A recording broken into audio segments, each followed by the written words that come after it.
All right, I think that we are up and rolling, everyone. So I want to say good evening and welcome to the Council in Your Neighborhood virtual town hall. As you can see here, things look a lot differently due to COVID-19 and the pandemic that we are in, but the council members still wanted to bring you an event that is totally aimed at voter engagement during a very historic time, a very historic election during an unprecedented and historic event. So we want to thank you so much for joining us in this different format. My name is Janae Lewis. I am an anchor and reporter with WREG News Channel 3.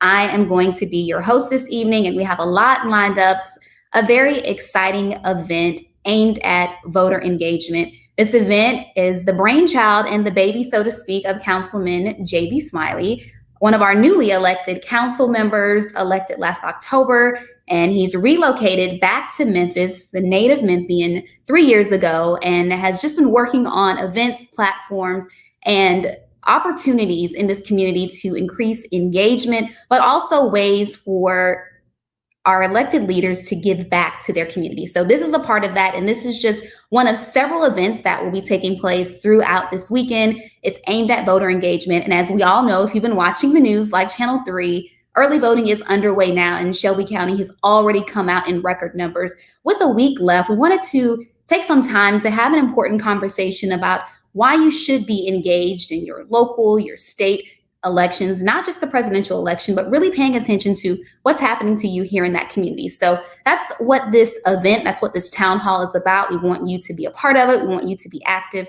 We have a great list of panelists. And so the way tonight is going to work is we're going to start with our historic perspective, some pillars in this community that have been absolutely important to some of the things that we see and enjoy today. Then we're going to step into the present. We're going to look at what's happening now, and then we're also going to look ahead to the future, to some of the elected leaders and activists and people in this community that have all been inspired by what's been happening. So I'm going to start, because I know you want to hear from our panelists. I want to start with giving you just a brief background and a list of people that will be speaking in this first segment.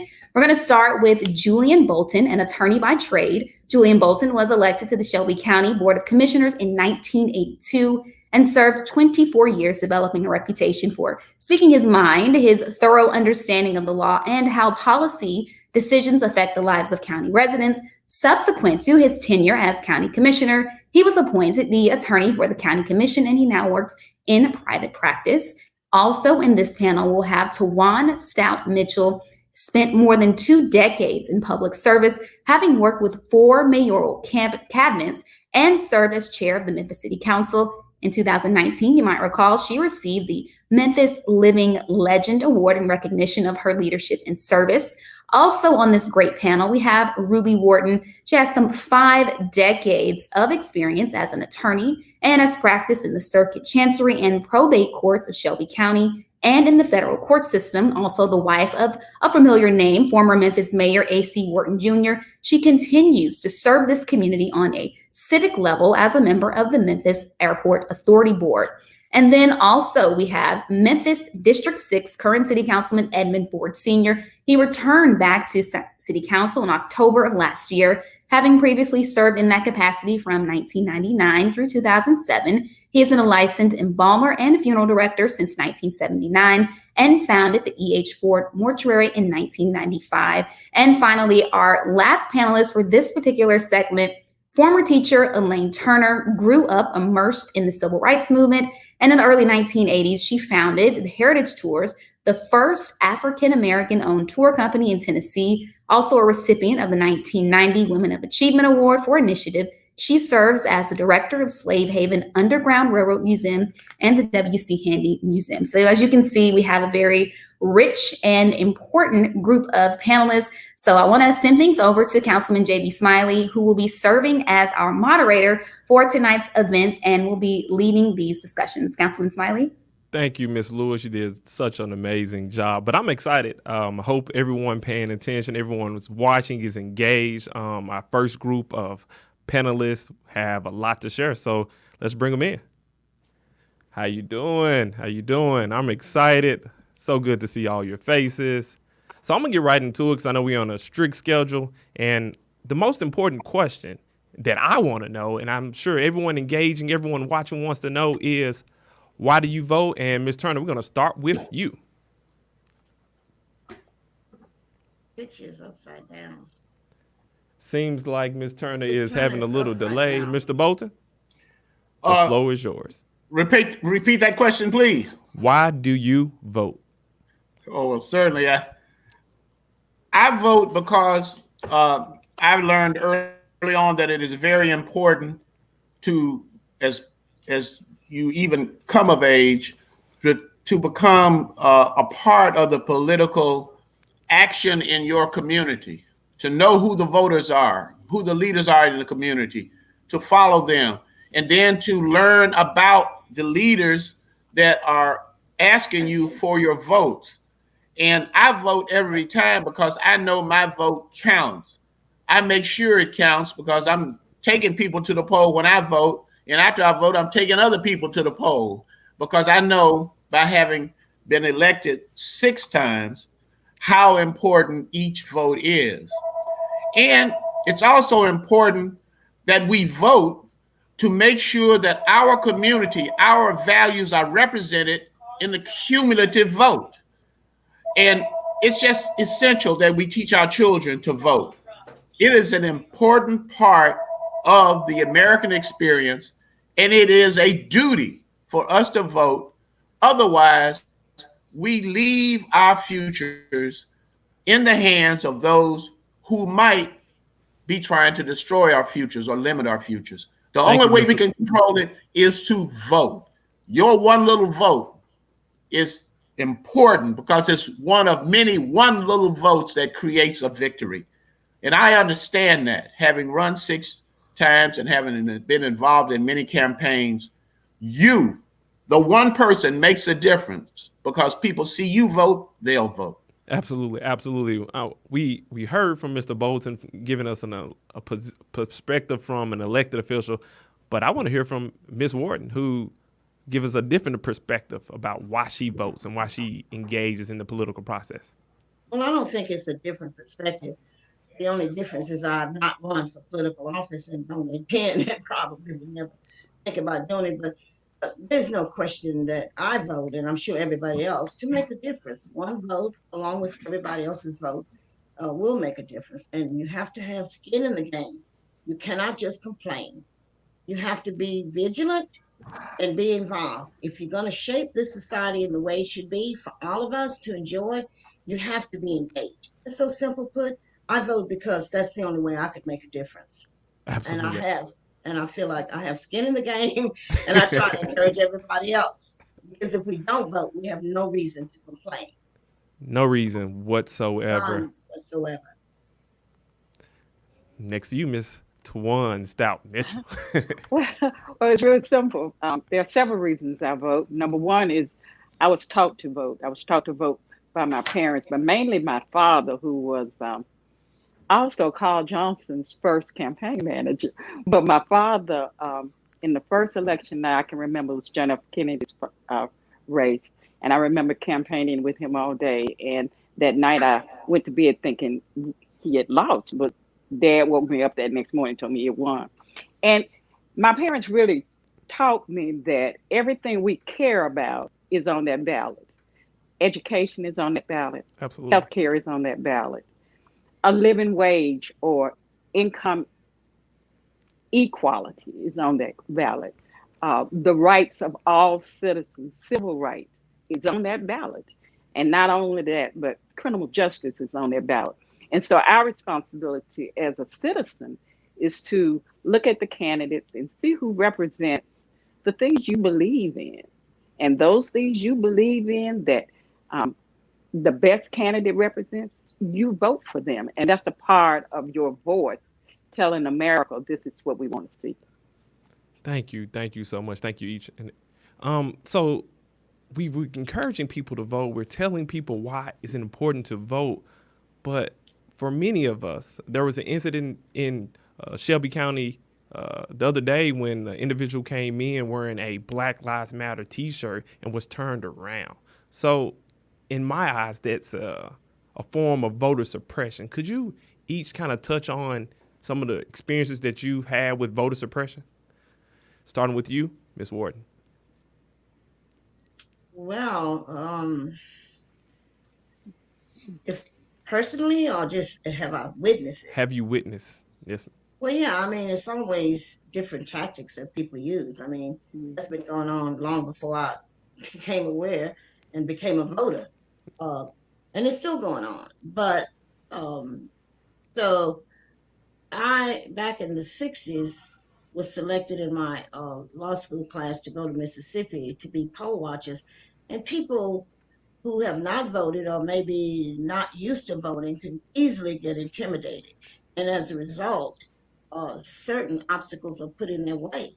Sometimes even to the point that the way they are questioned, the way voters may be questioned could be intimidating and cause people to feel that they really don't have a right to be there. And if you were talking about back in the 60s, which is where I thought we were going to come from, that perspective, not 60s, but 60s, 70s, because we are the older, I should say, the seasoned persons Yes, on the ma'am. panel. And so you had a lot of techniques being used back then. And we had to encourage and really motivate the voters and the citizens, our people, that they should not be deterred from their presence and to do their exercise their constitutional right to vote. And some of the things that you try to tell people on the front end is don't wear campaign signs and paraphernalia in the voting room. But as long as you don't have that, that should not be an issue. Now, what happened last week, whatever, was terribly unfortunate and it was unconstitutional. And I hope that they got that straightened out. And I understand that somebody may have been fired and they should have been fired. But back in the 60s and 70s, we witnessed a lot of different things. Just the way people were talked to, questioned about their ID and things of that nature could be quite intimidating. And from that perspective, which is what I thought we would be dealing with, people were sometimes really intimidated and not wanting to be involved in that process because they felt that they might be subjected to things that were uncomfortable. But this is why it was important that I remember when Harold Ford ran, which was the first campaign that I was involved in. My husband and I are not from Memphis, and we came here in 74, no, 73, but we were involved in campaigns, and Harold Ford's campaign was the first that I was very much involved with. I don't remember Julian at the time, but I'm sure he was around. He's a little younger than me, but I'm sure he was causing some havoc and That sounds about giving the right. folk. That's just Julian, but he will recall if he was around that we just motivated people and told them stand strong. And I don't want to repeat something.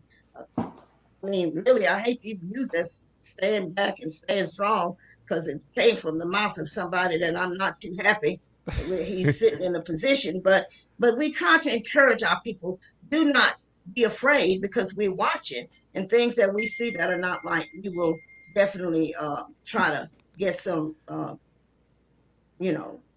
remedy to. So our people have always been met with suppression. We're doing it now. So I don't want to Absolutely. talk too long, but Absolutely. we have to be aware and really sophisticated because now there are a lot of different ways that they're using opportunities to keep us away. Okay, so I want to. We mentioned a couple names there, and one in particular is Harold Ford Sr., and we have Councilman Ed Ford here with us. So I would love to, hear his perspective about some of the voter suppression tactics that he's seen in his time, since he comes from a family that's, ingrained in Memphis politics. Councilman Ford.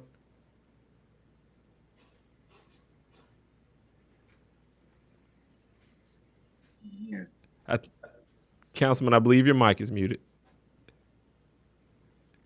Emma? There we go. There Y'all we hear go. me We now? got you. We got Yeah, you. we Yes, hear sir. Can you hear me now? Yes, sir. We hear you well, Good, loud good and clear. job. Hey, everybody. How y'all doing? Yes. Hey, Miss Tuan. How are you? That's my I'm fine. colleague there. Long time ago. Hey, Julian. All right. and everybody. Y'all doing okay? Doing okay. Yeah. Now Yeah, I'm we gonna go are. back to '74. Take us back. Take us back. I know Miss Warden had mentioned her. She had mentioned Harold Ford Sr. You know, a lot of things.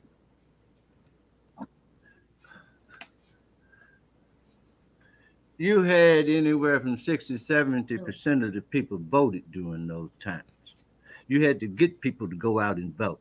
If you had to go and they said, "Well, I got children, that's okay. I'll stay here, but we got somebody. We'll watch the children. We got somebody to take you to the voting poll where you can vote, and then hey, you can come on back." If I had to fix breakfast or this, that, and the other, that's what you did for people to make sure that they went to the poll and voted. A lot of things that you did. Now, not only that, what needs to happen, and I'm gonna go back and I'm gonna come back to '74. You look at Atlanta, was really Georgia, when lady, hey, everybody's been losing. They said losing by a few points. Okay, the gentleman that ran in Florida lost by a few points. Julian, you are aware of this one, okay, because you've been with us quite a bit. One thing that we did, you got to keep up with every vote, okay? That's the issue. You got a lot of them think that, well, you hear it on TV, you hear the results, things like that. That's good, said, well, and done. When Harold Sr. first ran, it was Dan Kirkendall that he ran against, okay? Dan Kirkendall was at the news station making his speech that he had won. There was also a TV man at our headquarters, okay, which was talking back and forth. Julian, you should know about all of this. I And do know about it. we were saying, no, we won. He did not win. That's right. What we did to make certain, we had about 4 people at each poll. After the polls and everything closed, these people had to call in. Huh? That's right. Hey, yeah, but we had 4 people. And what we did, they had to call in and give us the tallies. That's right. That's right. So if you got 3 or 4 people with the same numbers, that's the numbers that we went by. Okay? That's right. We had a vote. Okay? And when everything was coming down the line, and Julian, you know about this. Oh, yeah. Everything came down the line, and the newsman told his folk, said, look, the Ford campaign said they have won. Kirkendall saying his speech, they stopped him saying his speech. Said, hey, you have not won by what they say. The Ford. The ballots were in the trash can down at the election commission. You know, Julian. Yes. Councilman Am I Ford. correct? You're correct. But the thing about it, that's why you have to keep up with every precinct, every number of votes, because they figure, hey, you're not doing that, so hey, we can steal a precinct. Bad thing about it, they stole the biggest and the largest black precinct, which was over Riverside, all like that. That's the one that they stole. Those are the numbers that we didn't have. Am I correct, Julian? You're correct. Those Councilman are the numbers Ford, we didn't have. and But you really speaking got of, to kind of keep up with all of those. Yeah, you have to keep up with it all. Other than that, you may be the loser instead of the winner if you don't. Because hey, they absolutely, not only did with that, and then we can go back to Willie Harrington. They tried to do the same thing, absolutely, I, and he absolutely. won. So if I may, So hey, you I'm just have to keep up with it. Make sure you got that everybody's doing all the different things on each precinct, absolutely, and Councilman Ford. If I it may, may I would make the like to difference. Other like to than I'll that, give move. you a good There example we of hey, go. voter suppression today. uh-huh. I give you a good example of voter suppression today, the state ID law. Absolutely. That's correct. That We was a can't hear. way of making it difficult for people to vote. Anything you do to make it difficult can't for hear you. people to vote. And I remember that Mayor A.C. Ward said, okay, if you want an ID, let's just use library cards, and we'll equip our libraries with the information they need to give you a valid voter photo ID. But the state didn't want to do that. They wanted to make it difficult for people to go to the driver's license station to get those IDs, and libraries were all around us. So anything you do to make it uncomfortable or difficult to suppress a vote, that's voter suppression. Absolutely. In Absolutely. another way, if I may say, I'll give you an obvious way that they're suppressing every day. When you present at the polling place and present your certified ID, identifying where you live, they ask another question, which is a trick question. Do you still live there? Yes. It's not necessary, but I promise you it probably costs us 10 to 20,000 votes every election, because if you said, well, now I moved last week or something like that, you go on the provisional ballot. Or if you say, yeah, this is my address, but I actually live with my boyfriend, then you go on a provisional ballot, and all of a sudden that vote is compromised. And every time they ask me that, so I say loudly so everybody hear, that's an unfair question. I presented you the credential required. Why should I have to ask another question? Does it match up? Does it match up with my record, my long record of voting? Do you see any difference? And they always fuss at me about that. I said, well, no, that's a bad question. And I'll fuss at you every time I come in here, you ask me that question. Mr. Bolton. I'm who I presented. So, yes. Since you have the floor, and this is the question I'm going to ask to everyone, and it's every single panelist from you all to the present to the future panelists, give me your most convincing argument to convince someone who's not considered sitting out this election, convince them to vote. Give me your most convincing argument for the reasons why he or she should vote. Well, anyone who is resisting voting, sometimes they're just too ashamed to say that they're a felon and they aren't registered to vote. So, but you still you still want to urge them. A lot of times people maybe can't even read, and they don't afraid to let you see their foolishness or their ignorance or their inability to function at a high level like voting and selecting a candidate. Some people just don't care. But in those cases, what I would do is just say, it is important for you to vote. Come, let's make it a pleasant experience. Come with me and vote. You'll see how pleasant an experience it is with me. I'll explain everything. You won't have any threatening, come with me and vote. You just ask them. Or you ask their friends to get them to vote. Or if you know them closely, you encourage their parents or their brothers and sisters. But you really can't browbeat people because you really don't know why. And a lot of times they got a felony and they're ashamed to say that to you. But they don't want to, they just say, I don't care nothing about it. And you have to live with that. But what we're doing now is how you encourage people to vote. And what we did before is how we encourage people to vote. Brother Ford knows how we worked. We flood the community with cars, picking them up, encouraging them. Just anybody we saw, if we knew where somebody was, we'd go get them. We had cars on the street. We had rallies where people would come and eat and go to vote. We recruited children from the neighborhoods to work with us. And then they insisted that our parents voted. And we brought many people to the polls through different canvassing activities that wasn't just asking a person to vote, but telling them about the candidates. And we actually recruited their children to work their own neighborhood. Show us the people you know so we can talk to them about voting.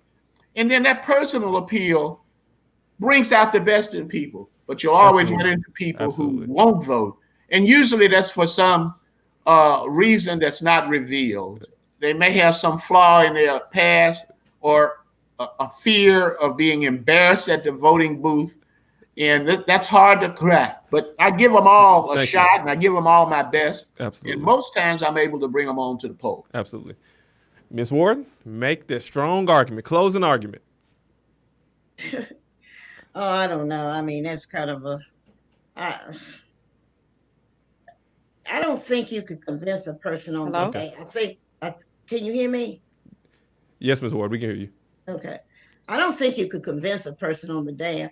I guess maybe if we were doing back what we did in 74, we actually we carried people, we grabbed people by the arms, and I don't remember Ed back then. I remember his brother.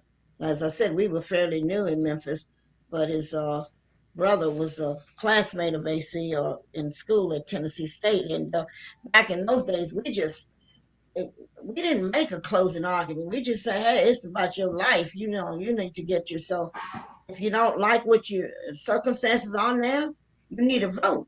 That's the only way you can make a difference. And I think it's still a closing argument. In a real sense, those who like the situation they're in, they need to vote to keep it. Absolutely. Those who don't, but that's not us. It needs to be dealt with in terms of just making sure that we go there to vote the other way so we can make a change. And that's usually our people, the people who are left behind, the voiceless and the persons who just don't seem to matter. And that's our people. That's us. That's me. But as far as trying to convince people, I would like to go back to 1974 when we grab people and say, hey, it's maybe it's Ed said it, where we said, okay, you need somebody to take care of your children. Here's this person here, they'll babysit while you go out. Here's the car. And so we just encourage people. It was an urgency. It was the time of the day where we said there's no reason for people to sit there and not exercise their constitutional right. More especially since we're the ones who've been left behind. So if you're tired of being left behind, and if you're tired of being someone that nobody seems to care about or pass legislation, then you need to act. And we're here to help you act. Julian raises a good point about some people sometimes are embarrassed to admit certain things about themselves. But at the end of the day, we really have to get the sense of urgency. And I would make the closing statement. If you're not concerned about yourself, I am. And I'm going to do something about it. So my closing argument is, you come with me and I'll grab you by the collar and pull you to the poll. That's how I would do it. Okay.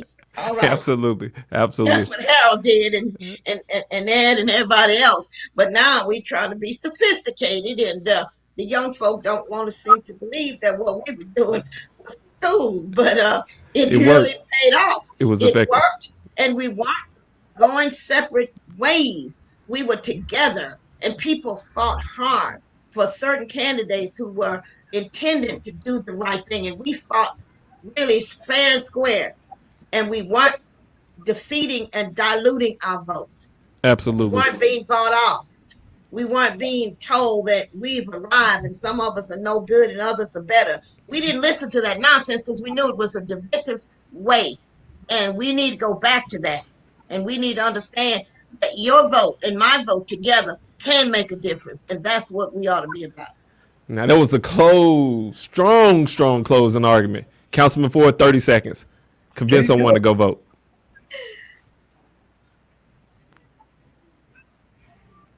It's fine. You on mute.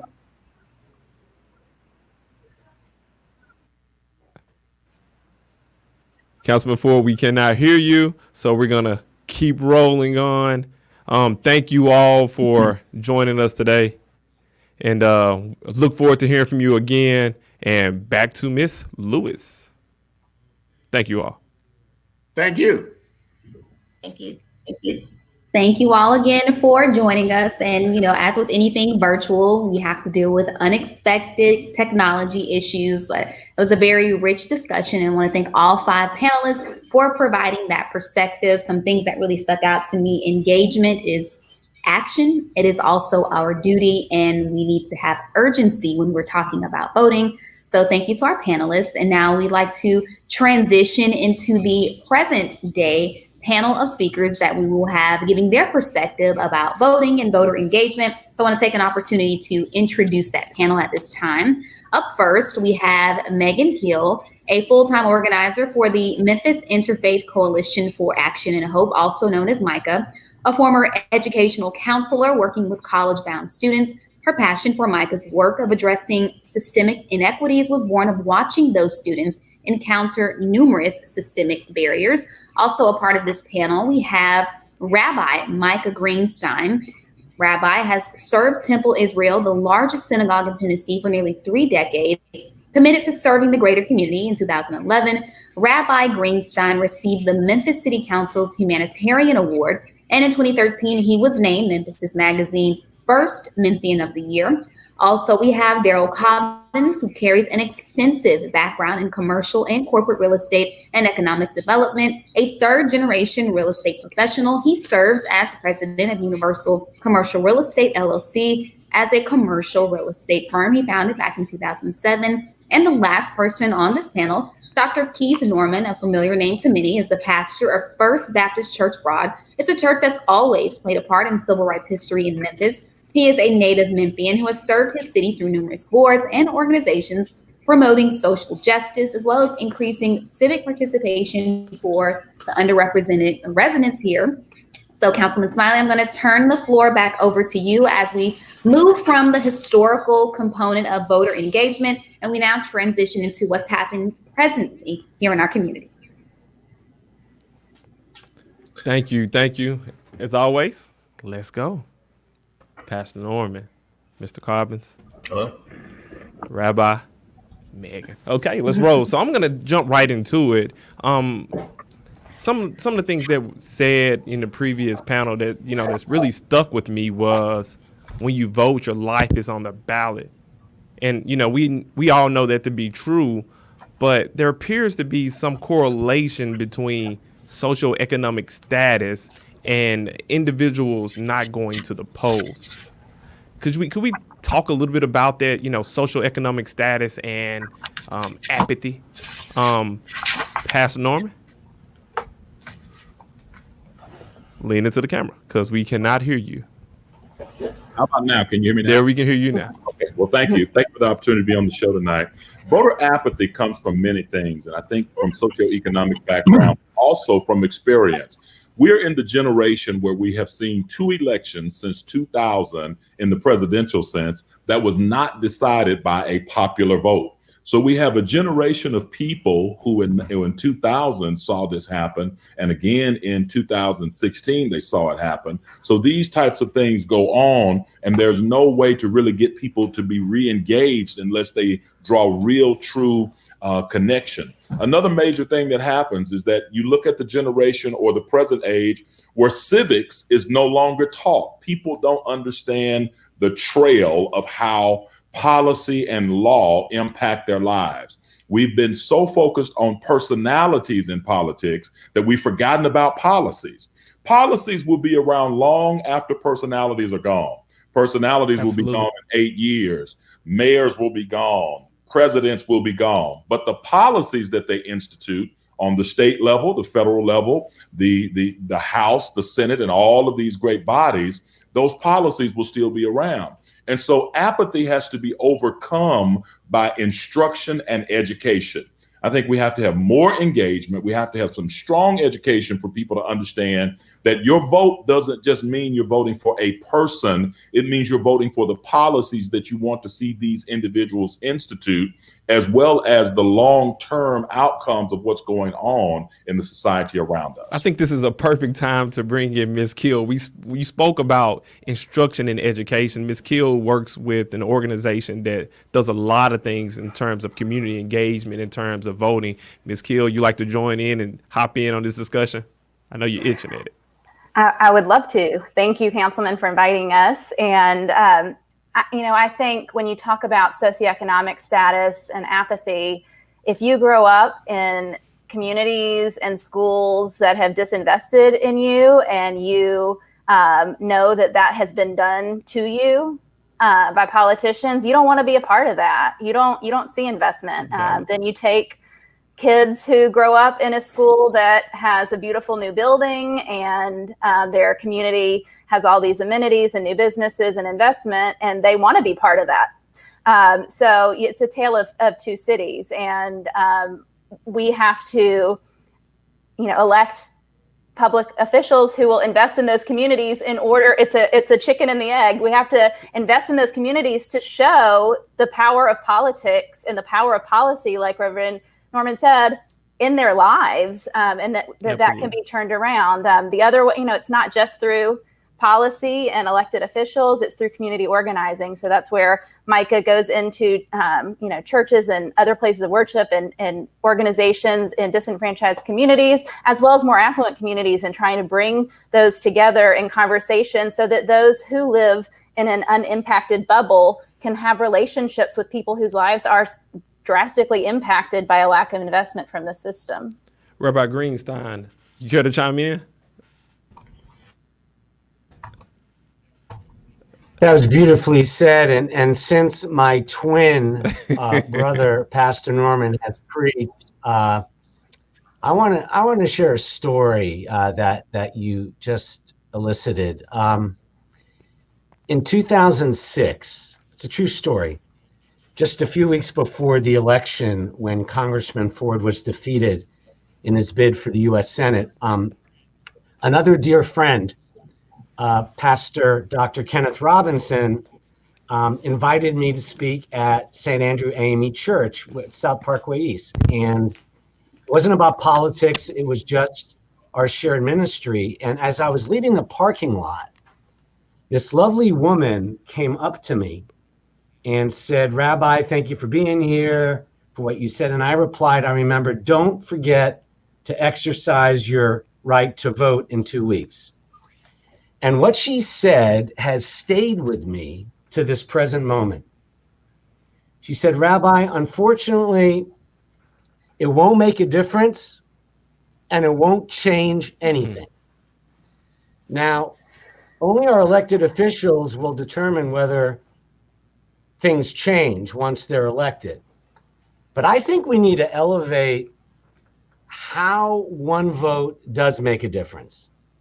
I mean, I learned that in the State House of Representatives election in Wyoming, in 1994, there was a tie, 1,941 and 1,941, and the vote was decided by a ping pong ball with both of their names. There's a school district in Lansing, Michigan, that had a referendum for funding that was a tie, 5,147 to 5,147. They did a recount, it was still a tie. And the result was that millions of public school kids didn't get help, didn't get funding. So I still think that's where we're at, Councilman. Whether things will change, that's up to who we elect. But it won't make a difference. Heck yeah, it will. And I think we need to do a better job of letting people know that. Absolutely, absolutely. So I'm gonna segue here, Mr. Cobbins. We're experiencing, record-breaking numbers in Shelby County in terms of how many people are getting out to vote. But could you talk a little bit about, how we can keep this momentum going forward after this election? Because this election is here, but there's many, many more elections going forward. How can we continue this momentum going forward? Well, I think there are a host of organizations that are at work right now. I think you're part of one of them. Yeah, I am actually. 100 Black Men of Memphis. But there are groups like Shelby County Voter Alliance that Megan is a part of, and a number of individuals who've taken it upon themselves to use their platform to push the vote. And I think that should all be applauded. But I also think that after November 3rd, the question becomes, how do we hold those that we've elected accountable?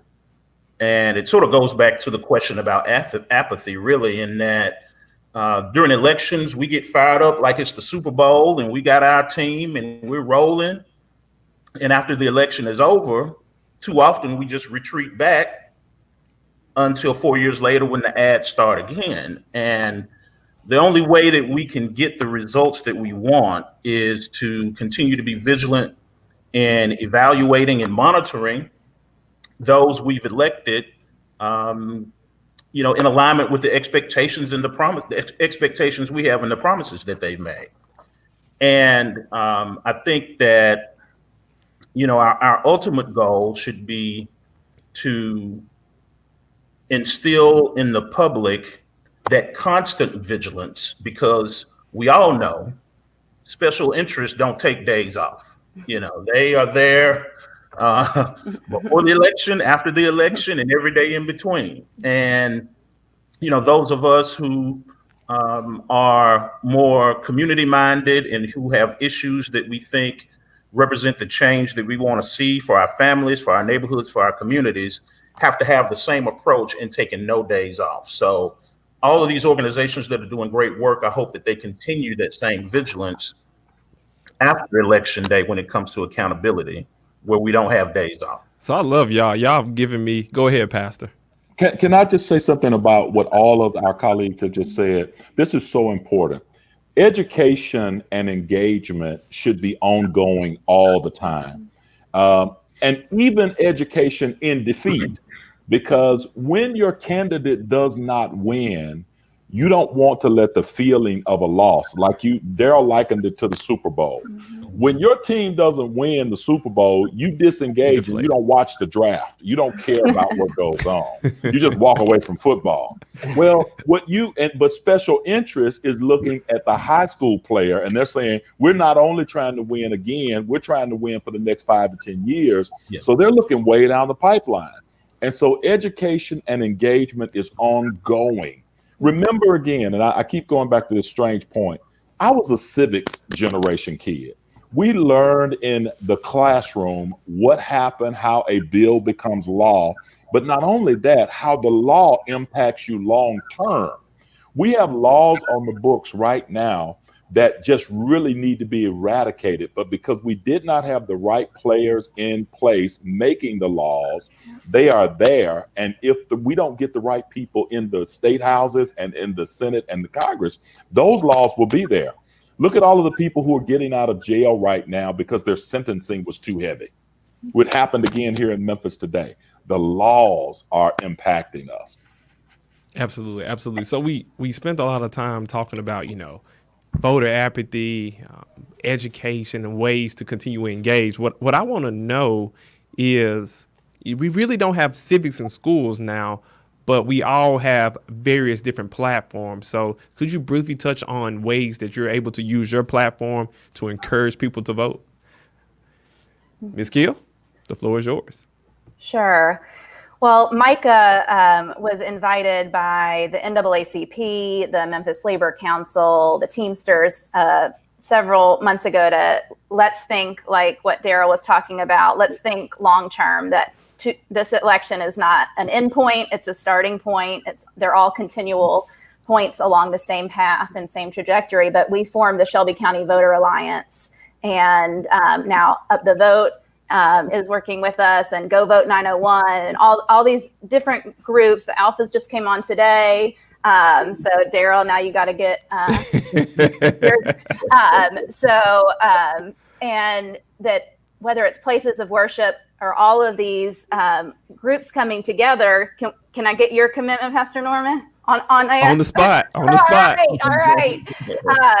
So what we're doing is we are getting out the vote now, and we've done thousands of voter registrations. We've done thousands of phone calls and phone banking to get people to vote. But what we're doing after November 3rd, and what we want as many organizations as want to be a part, is break apart the data by precinct, look at the precinct level, what neighborhoods it went up, where it went down, what we did in canvassing in these times, and to really share this data.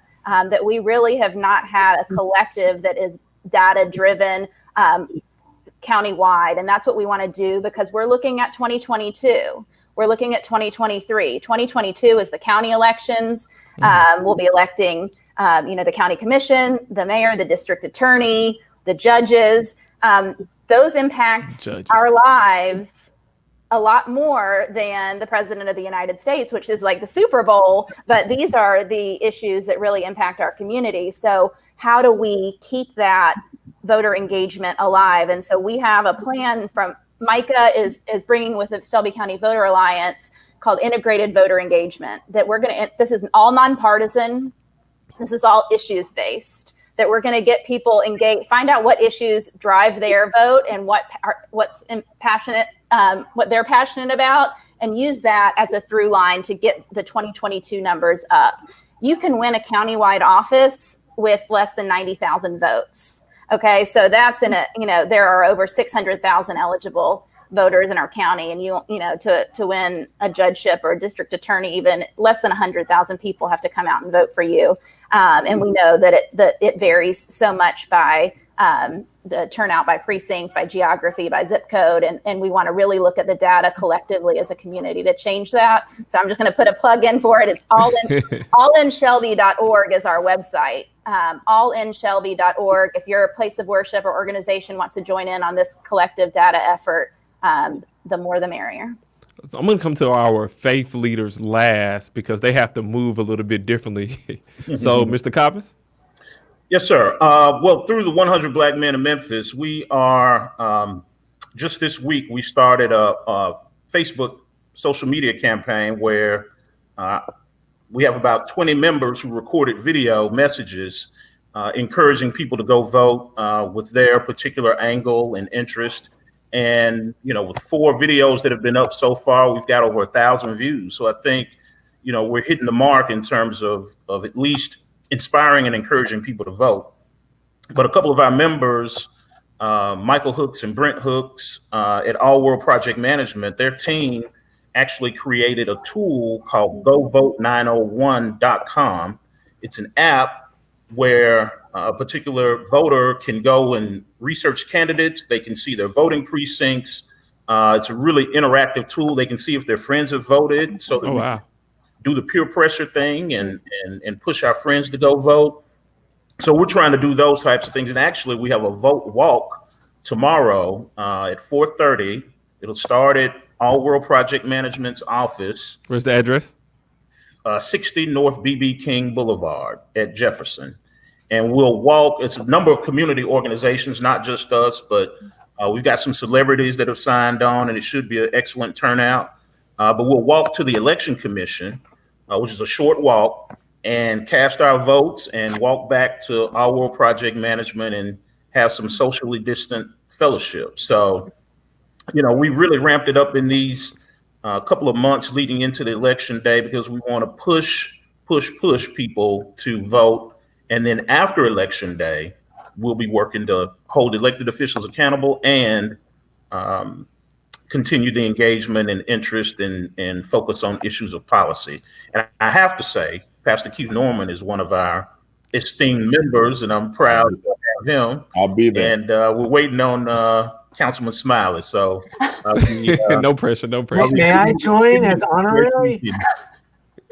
We'll have to do a background check on your rabbi. Okay. Hope so, Daryl. I'll vouch for you, though. I'll vouch for you. Okay. So, we talked a little bit about, engagement going forward and how we encourage to get out the vote. But as faith leaders, how do you, wear dual hats? One is a citizen and also is leading a congregation of people closer to Christ. Rabbi Greenstein? Well, first of all, the word rabbi means teacher, and Megan Keel is not only a Micah leader, she's an educator, a teacher, and I know the pastor and Daryl in some ways is too. But education, I'm still thinking about this civics related to my work. Education is a sparkler with a long fuse. It takes time. So we have captive audiences as rabbis, ministers, and priests. And I really feel we need to convey urgency. I'm of the civics generation too, conjunction, junction, what's your function? How do you make a bill? But during these COVID times and threats to basic health care coverage, vote like your health depends on it. During these economic times that are horrific, not for me and for some Memphians, but for most Memphians, vote like your livelihood depends on it. Vote like the future, as was said, of our city and county, not just our nation, depend on it. Vote like our democracy depends on it. So I really think the power of the pulpit is to convey a sense of urgency to vote your principles and values now that are eternal and timeless, not a temporary personality or reality show. That's my take on it. Pastor Norman? Couldn't agree more. As you know, I've served as the chairman of the Shelby County Democratic Party in the past. I've also been president of the local NAACP. I see no real separation between my work in church and state. I don't buy into the doctrine. Thomas Jefferson coined the phrase. But the reality of it is that the Black church, the liberation praxis theology that we preach, has always been information central to the people of our community. At no matter what hierarchy we find ourselves or socioeconomic strata we find ourselves. My congregation is made up of over 6,000 people, from the poorest of the poor to the wealthiest of the wealthiest. And my challenge in the message is always to weave in the moments of now so that we understand the plight in which we live. And if I don't preach it, Howard Thurman says, if I have the ability to help my brother or sister and I choose not to, it's criminal for me not to. And so that's what we've got to understand. If I have this big bully pulpit, I have this wonderful place where I get to speak to thousands of people. And during COVID times, believe it or not, that number has increased because it goes worldwide. And so we get to speak to thousands and thousands of people. And if we choose to be silent about crucifixions on concrete, while George Floyd was being crucified on concrete, across town, another man was being given a drink of cold water after he had shot people with a gun and walked away. And this was a tragedy. And we have to bring attention to that kind of thing, not to incite anger, but to be informing of people so that people will know who's responding, who's not, who has your best interest at heart, and why we must vote. It can all be tied into the sermon. Michael Greenstein will tell you that it was the wonderful word Mordecai said, if you don't say something about this, the same thing that happens to them is going to happen to you. Absolutely. Absolutely. I feel like if I was in a church, I'm assuming someone would say the doors of the church are open. Michael would lift an offering too. I just got to add one thing, because go ahead. I believe what Megan and Daryl and you, Councilman, are doing is church too, because we got to get those beyond the Amen choir to turn out. Absolutely. Because Absolutely. not to vote is also to vote. And I think sometimes pastors, rabbis, we have the same congregation, but what you're doing with get out to vote, that's what we need. We don't need the Amen choir. Right. Absolutely. And I'm happy you said what we're doing to get out the vote, and we need the people who are not voting, which goes into my very favorite question that I get to ask each and every one of you to do. So looking directly into the camera, I want to start with you, Pastor Norman, and end with you, Miss Keel. Look into the camera. Give me your 30-second pitch and convince the non-voter to go to the polls and vote. Pastor Vote Norman. like your life depends on it, because it does. By not voting, you give those who are adversarial to the community and the people that you love opportunity to continue to do what they do. But by voting, you wake up the sleeping giant within your own community, within your own self, and you are empowered to make a change. You don't have to sit around and let people decide your future for you. You can be a part of what starts the decision-making process in your own community, in your own future. Get up and get out and vote. Thank Absolutely. you. Mr. Cobbins.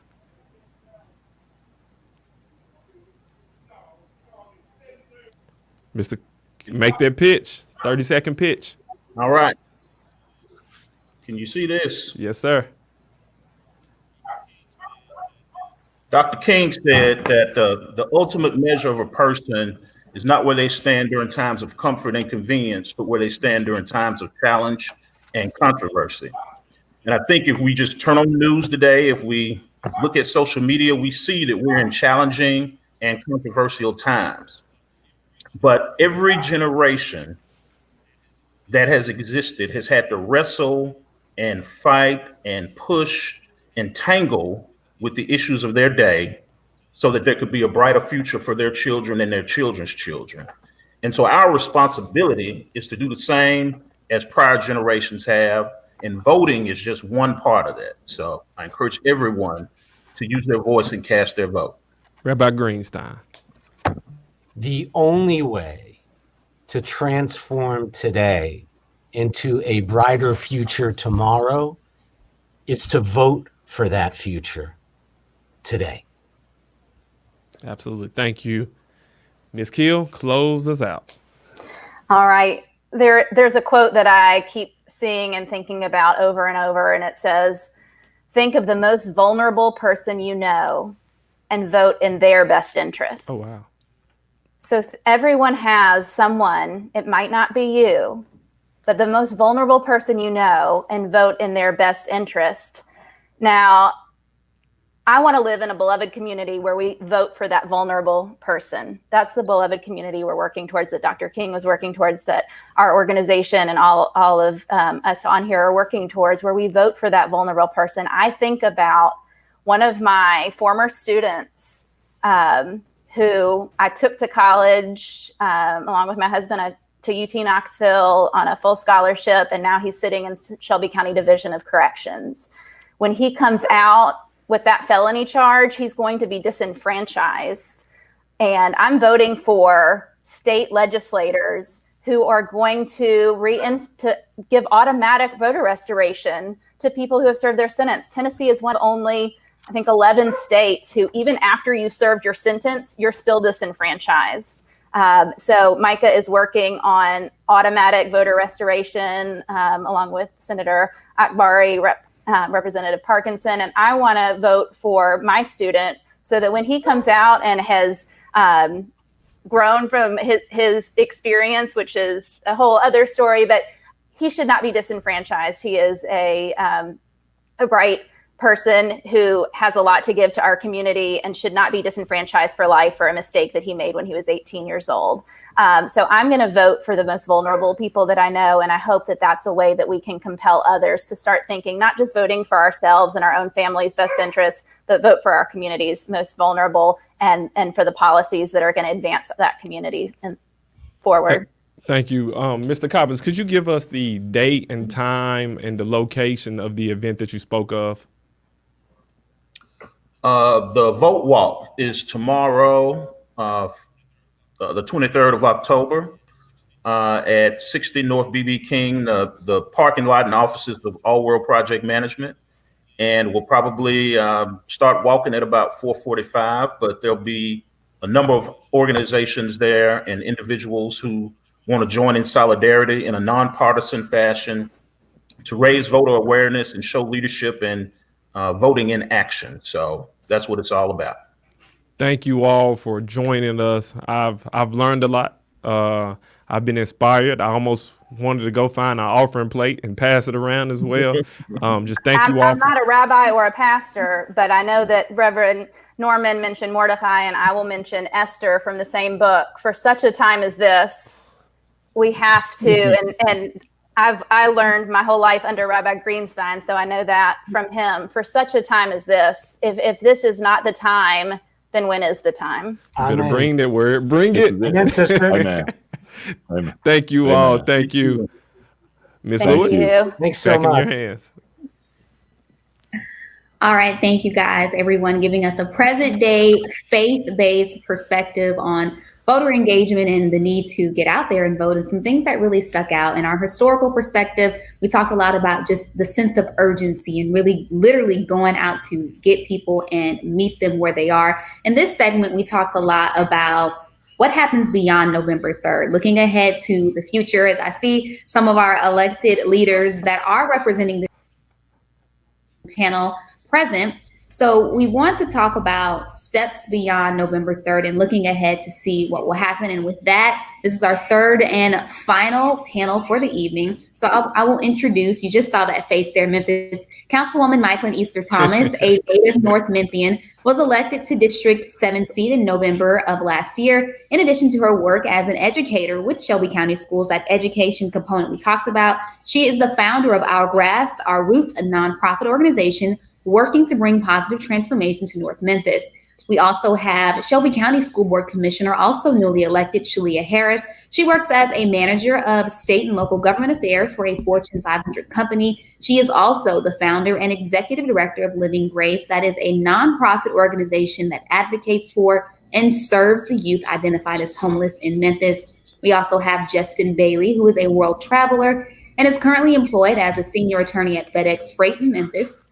He has worked as an assistant U.S. attorney for the Western District of Tennessee and served as litigation counsel at International Paper. And rounding out our final panel, we have Shelby County Commissioner Michael Whaley, who is a native of Dallas, Texas, and former educator for Memphis City Schools. He's the founder and executive director of Memphis College Prep, which serves as the Tennessee Director of Leadership for Educational Equity, and is also very active on several local community and civil boards. So without further ado, I'm going to turn things back over to you, Councilman Smiley, to look at the future of engagement with your colleagues. Okay. So let me take a brief moment. And if you're tuned in right now, please share this feed, because what we want to do is we want to inspire, encourage the new voter. It's not about those who are currently voting. We want them to vote as well. We want to inspire them. But those who are not currently going to the polls, those who feel that there's no reason to go vote, we want them to know that there is a reason. We want them to know that their life depends on them going to the polls and exercising their right to vote. But let's bring on the next panel. Councilwoman, Commissioner, Attorney. Okay, so I'm excited. I'm excited about this one because each and every one of you, you all represent the future. The future in the sense of you all will be engaged in politics for a very long time, engaged in the voting process for a very long time. So thank you for joining us. And I'm going to switch it up a little bit. I'm going to ask you all the very same question I asked the very first panel. Why did you vote? Starting with you, my colleague, Councilwoman Michael and Easter Thomas. I had a feeling it was going to start with me. It's only right. I just want to say that I love the panel that I'm on. Grateful to be sharing space with you all.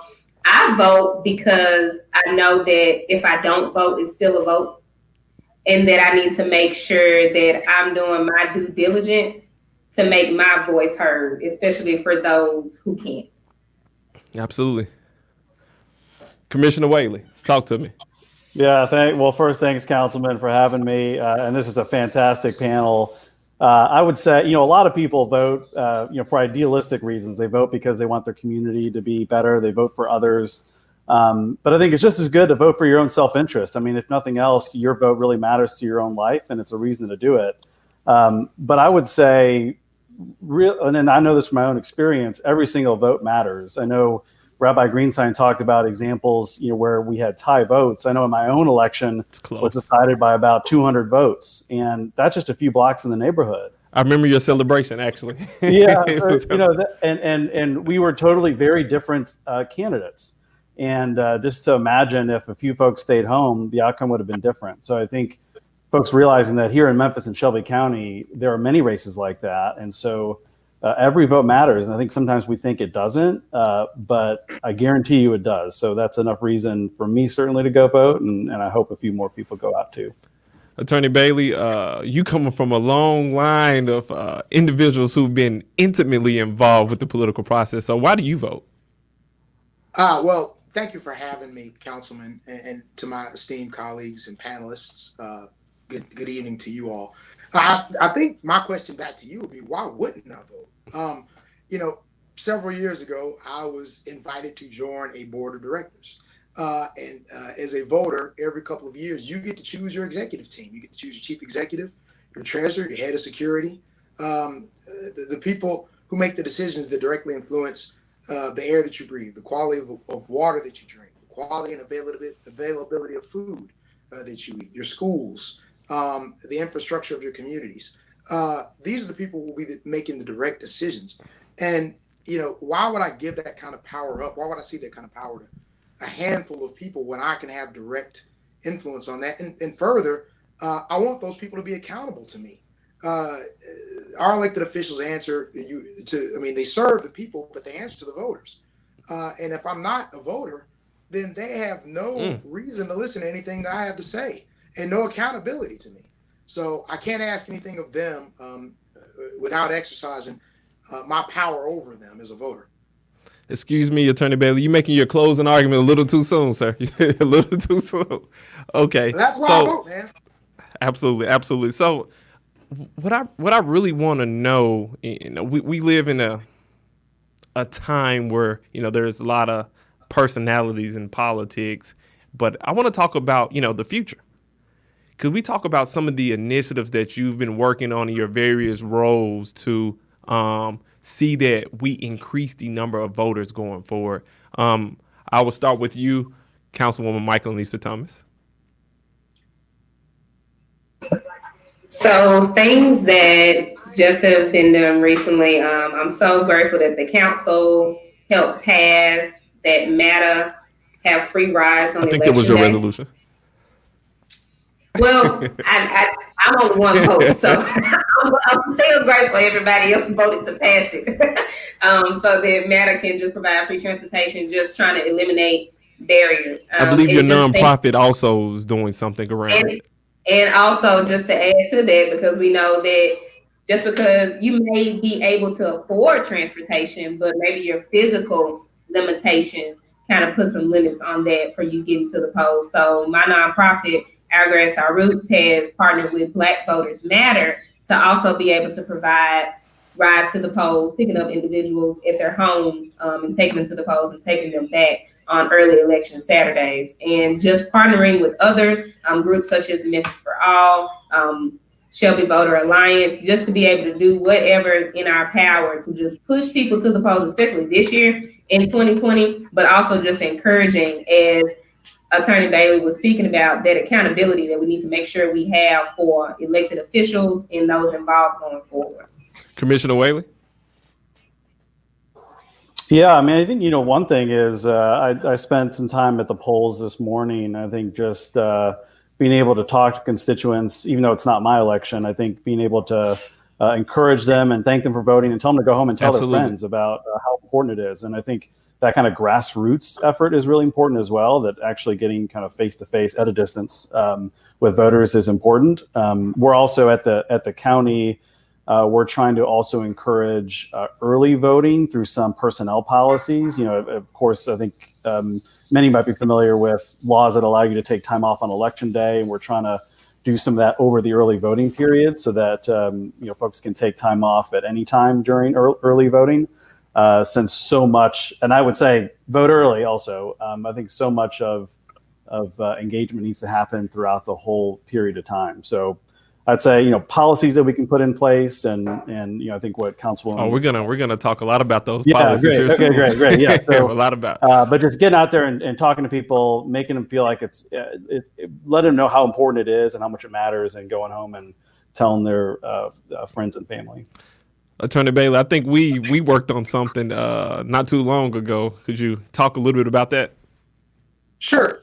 Yeah, Councilman, you and I have worked on a proposal that would engage MLGW with residents who move to a new space. When they request a new connection, MLGW will, in response with the new connection request, notification about where that person is registered to vote, where their proper precinct is, so that it takes all the guesswork out of somebody who's moving to a new residence. It'll be right there provided to them by MLGW. So if I can jump in, it was passed unanimously by the city council. Thank you to all of my colleagues for making sure that happened. Thank you, Attorney Bailey. So go ahead. Yeah, and we took a look at it, and there were similar proposals actually from landlords, landlord notification acts. I think one was enacted in Seattle and one was in Minneapolis. But there were some constitutional questions about the burden that it put on landlords. So we brainstormed a little bit and came up with the idea of shifting that burden to MLGW and working in conjunction with them. Obviously, we're able to put forth a successful resolution to help increase voter notification and awareness, so that, again, it takes the guesswork and the confusion out of people who may be moving to a new voting district. Absolutely. So, Commissioner Whaley spoke about policies and laws in terms of what we can do to increase the voter and increasing those individuals who turn out to post. So, one of the things that I want to know, and either one of you all can feel free to jump in, should we be moving toward automatic voter registration? I mean, I'm in favor of that. I think that's good. It's just, one of the things that's also important, there's a lot of conversation about civics and civic engagement, is that, we need to, the first step is just knowing how to accomplish things. And so if, there's a goal to do something like that or do other ways to, better, either restore voting rights or make it easier, not harder to vote, we have to know at what level those things need to get done and organize around that change. Because there may be things that the county can do, that the city council can do, but there's also a lot of things that the state controls. And I think if we find ways to organize, at the local level, get people on board and advocate for some of this change, like that's one way to do it. Otherwise, if we just sort of sit back and hope it happens, things aren't going to change. Like that's just how it is. If you sit back and go about your business, I guarantee you nothing changes because people like it the way it is. And so if we want things to change, we've got to decide what it is, how we can get it done. And then we've got to organize, like grassroots community organizing, organize people, because organized people is always going to be stronger than power, than organized power. And so it's not just going to be given to you, you've got to take it. And I think these are one of the things that I certainly think we can be more aware of and do more for. And I'm all about making voter registration easier, not harder. So, in speaking to that, I think we meaning those individuals engaged in the political process, one of the hurdles that we are facing, or I think that we need to address, is purging voters. What I mean by purging of the voters, if I choose not to vote for whatever reason, or for some reason incapacitated the next 2 or 3 elections, my name will be removed from the voter polls or the voter rolls. So what I'm trying to figure out, is there any benefit to purging people? Why are we purging people from the voter polls, and whether or not there's any benefit? And I will ask our resident attorney to chime in on this. Yeah, I think there is some benefit. For instance, you may have people who passed away who continue to be on the rolls, and you may have people voting in their stead, or people that have moved away to another jurisdiction. So I think there's some utility there. But it is a problem when you have people who, for one reason or another, say people who got excited about voting for President Obama, but maybe weren't that excited about any of the candidates in the past 2 presidential elections, whose names come up for purging. I think there needs to be increased notification and a verification with these folks to make sure that they haven't passed away, or that they haven't simply moved away to another voting area before doing so. I think the system that we have now is flawed. I think people are removed without proper notice, and without, of course, you don't have notice, they don't have the ability to remedy the situation. Absolutely. But to answer your question, I think there is some reason for it, but the system could be better in doing so.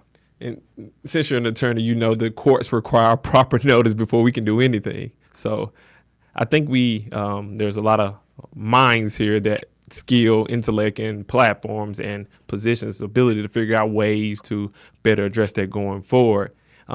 Commissioner Whaley spoke on some of the initiatives that they were doing on the county side as it relates to giving people the ability to take off during election time. Councilwoman Easter Thomas, my question for you is, should we be putting laws or policies in place that allow employees mandatory paid time off during the election? And how would that work? I think that when we start to think about making laws and policies as it goes with business, that will probably get some state preemption or some pushback. I think you see preemption all the time. Yes, and I know that anything with paid time off sounds like a red flag for the state to just come in and start, denying requests. So, but I do think that we need to make sure folks are more aware that you can request leave to be able to go vote. Now, whether that's paid or not depends, I'm sure, on the place of employment, but at least just making it aware that it's not, you're not doing anything wrong for asking your employer time to go vote. Absolutely. Because I think that can be made a sort of scary and demeaning thing for a lot of people. Absolutely. So I'm, at least one state that I know of, I believe it was West Virginia. Somebody fact check me. I may be wrong about the state, but I know at least one state has used mobile voting, which is they allow those individuals who are out the state to use, I guess, an app on their phone or mobile device to vote.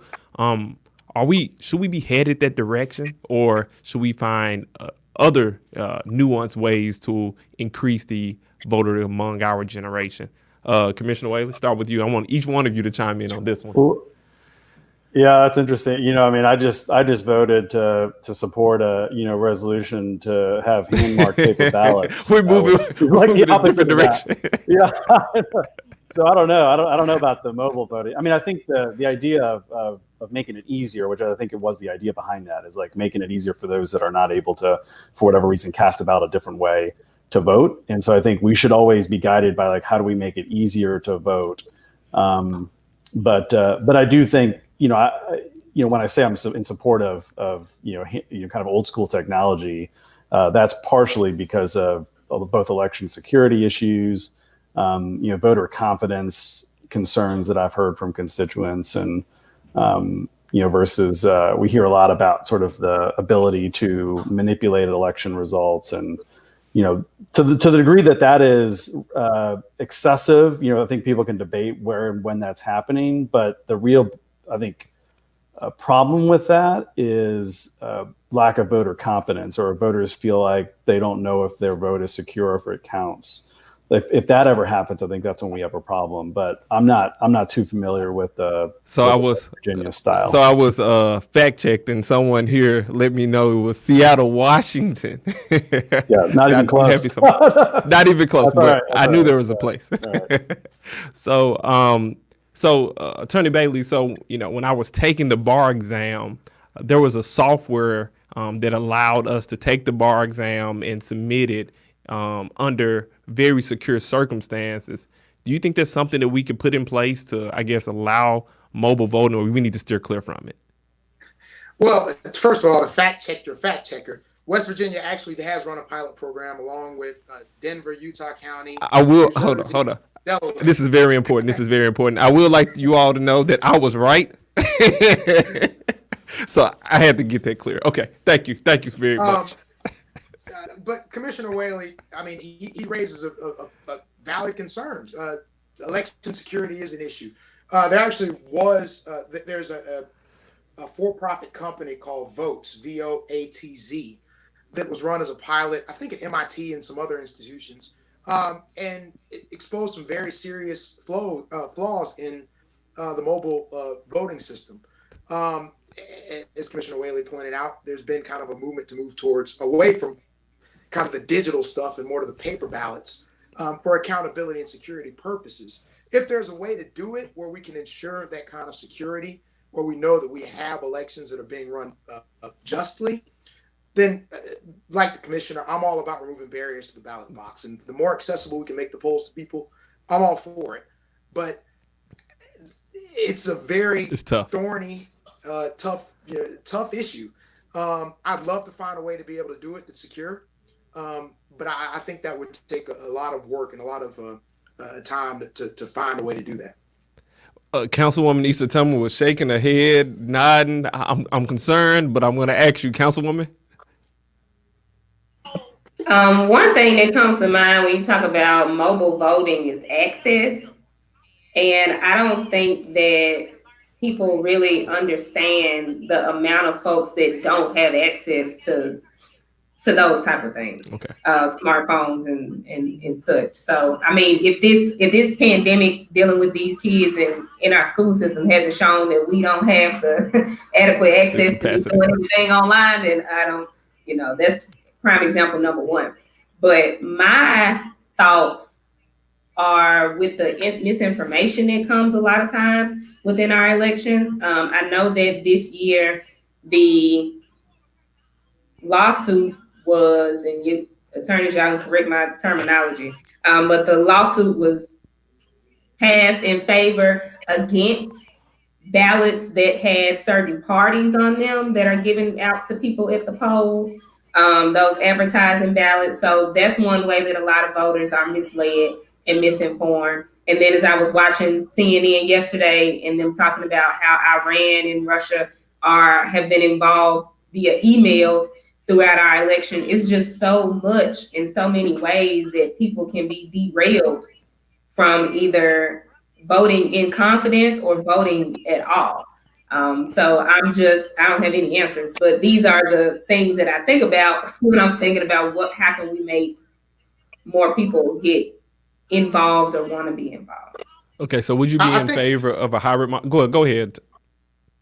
Well, one other thing I was going to add there, also, as you're looking at different jurisdictions across the country, I think one issue you'd have to seriously consider is the difference in formatting too, in a mobile format, and whether, for instance, all the candidates went up on one page or they have to scroll over to another page. We've seen that kind of with the voting machines. I think that only increases when you're looking at a mobile device, and the different devices that people have, whether Android can run the same kind of ballot that an Apple can, for instance. So I think those are all things, again, to the points of both of my fellow panelists here, would have to be considered. Okay, so my question for you all, starting with Commissioner Whaley, what are some effective ways that we could, collectively increase the number of voters? Because we're moving in the right direction, but my concern is that it's going to die down now. What are ways that we can keep this level of momentum going forward into the future? Yeah, I mean, your observation there about it potentially it kind of ebbs and flows, right? I think we're all very excited to see the elevated turnout that we have right now, and hope that continues through Election Day. But I don't think it at all is even close to a guarantee that continues through the next elections. The 2022 elections, 2023 elections, and beyond. And we have to figure out a way to keep that engagement up. And I think part of that is I think is on us, like on the elected officials right now, of making a way, finding ways for voters and quite honestly non-voters, because we don't just represent voters, we represent everyone in the county, and so we need to find ways to engage people and help them understand in a way that anyone can understand how government works and like how they can play a role and get involved. For me, one of my, and it's great to be amongst many educators, but like for me, education is a really big thing that we've got to, I think even bolder about for the next decade plus of how we invest in education, how we invest in strategic plans. And so like that's stuff that we need the community to get behind and be involved in, because it will take community support to buy into that, to make that investment. Okay, so quick question for you, Commissioner. Yeah. Do we need civics back into the classroom? Should we move that type of education back into the classroom? Yeah, I mean, I think it's actually, yes. And I think it's actually something that can be woven in within like everything we already do. And a lot of places already do it. I'm sorry. We have civics in the classroom. I am a licensed history, government, and economics. We have civics in the classroom. So how do we so since we're here, Councilwoman, how do we get to the point where our young people truly understand what it is to each council member, the responsibility of a council member, responsibility of a commissioner, responsibility of the mayor? Are we teaching that type of information in the classroom, and should we? I didn't mean to cut you off, Commissioner Whaley, so I'll let you chime in on that. I just had to take up for the education. Absolutely. Well, no, I'm glad you said that, because what I was gonna say was that yes, absolutely, they're still doing it. I mean, I see it every day, and I get to work with teachers in my day job, and I think it's what is great about the way I think it's happening now is that it is well integrated with the overall curriculum. And it's not like, okay, now is our 30 minutes for civics, and then we're done with it, that you find ways to make it a part of everything you do and the culture of your classroom. You want to have elements of a democracy, like understanding how things work, like how rules are made. All that is civics, and it's real applicable for students, and it could also be really applicable for teachers. Okay, so we're running short on time, and this is my favorite part, and I get to ask you all to make that pitch, and for Attorney Bailey, make that closing argument to the non-voter and convince him or her to go to the polls and vote, starting with you, Councilwoman Easter Thomas. Look directly into the camera. There we go. So just encouraging individuals to make sure that your voice is heard through your vote. There are individuals out here that have a plan for your life. And if you are not exercising your right to vote, then there is no guarantee that your plan for your own life will prevail. So making sure that you put out your best effort and those around you to make sure that you can get progress for what you need. Okay, so our host, Miss Lewis, sent me a message, and I'm gonna take a detour here. And so, in Shelby County, as of 3 p.m., 12,620 people have voted today, right? But among them, so far, only 16.4% of the 212,000 people who have voted already were between the ages of 18 and 27. So we're talking to the ages of 18 and 27. Convince them to vote. Commissioner Whaley, we're counting on you. It's up to you. Yeah. That has always been the statistic. And the irony of it is that, the vote that we take today impacts not just tomorrow, but for generations to come. And that this vote today actually impacts that generation more than any. And when I was at the polls this morning, I actually ran into a first-time 18-year-old voter who was voting with his mom, and couldn't wait to get out there, and was waiting in line at 8 o'clock this morning before the polls opened at 9, because he understood how important it was. There was another woman in line who had an even younger son with her who couldn't vote yet, but she wanted to be able to show him what it looks like, and that when it is time to vote, he has the ability to do so. I think we've got to do better. It's just not okay, but we also need our community to step up. We need our leaders to step up to really underscore that this matters for generations to come, and that we tend to see those above.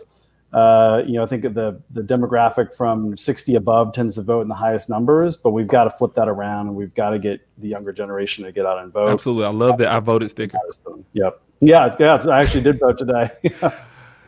Attorney Bailey, Miss Warden, Attorney Warden gave us a very strong closing argument earlier. Look, I'm going to be honest. That's a tough act to follow, but the young people lives and livelihoods are on the line. Convince them to go vote. Well, no pressure here. But look, it costs you nothing to go vote, but it could potentially cost you everything to not vote. Your future depends on it. Not only your future, but the future of your children, your parents, your aunts, your nephews, your cousins, people who can't vote. You're voting for them. People who've been disenfranchised either because of felony convictions or whatever. They don't have a voice. You got to be the voice for them. And this is your opportunity to help dictate that future for them and for yourself. And you owe it to those folks in your community and to yourself to be engaged and to have the direct influence and impact on their communities by putting the right people in place who hold your vision for your future dear, and the people who who are going to go out and put in the work to see that future through. And if they don't, then to exercise that power to bring in more people who will. So it's a tremendous power. It's a tremendous opportunity, and it's wasteful not to take advantage of it. Absolutely. Thank you, Councilwoman Easter Thomas. Thank you, Commissioner Whaley. Thank you, Attorney Bailey. Thank you for just taking the time to convince people to go vote and joining us in this dialogue about the importance of voting and the future of voting going forward. Host Lewis, back to you. All right, I think we've reached the end, but for those watching, this is not the end of the events. Councilman Smiley, you have another event coming up this Saturday that we want to know more about, and also people want to know where they can see information about it to share it.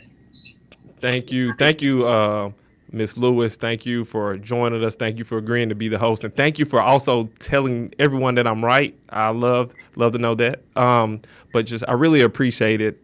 You joining us here today. And thank you for having speaking me. of the next event, October the 24th, starting at 1:00, we will be at Limit Breaker Church, 6720 East Rains Road. I will be there. Mayor Harris would be there. Mayor Strickland would be there. Pastor Kia Moore, Pastor Donald Walker, former Congressman Harold Ford Sr., Councilman Frank Covert. It would be a lot of people, a lot of fun. It's a voter rally. Tell a friend to tell 10 and bring them with you to the march on ATOP. I'm looking forward to it. And just, this weekend is all about voter engagement. If you do nothing else, I want you to tell somebody to go vote. I want you to take someone to the polls to go vote, because if we're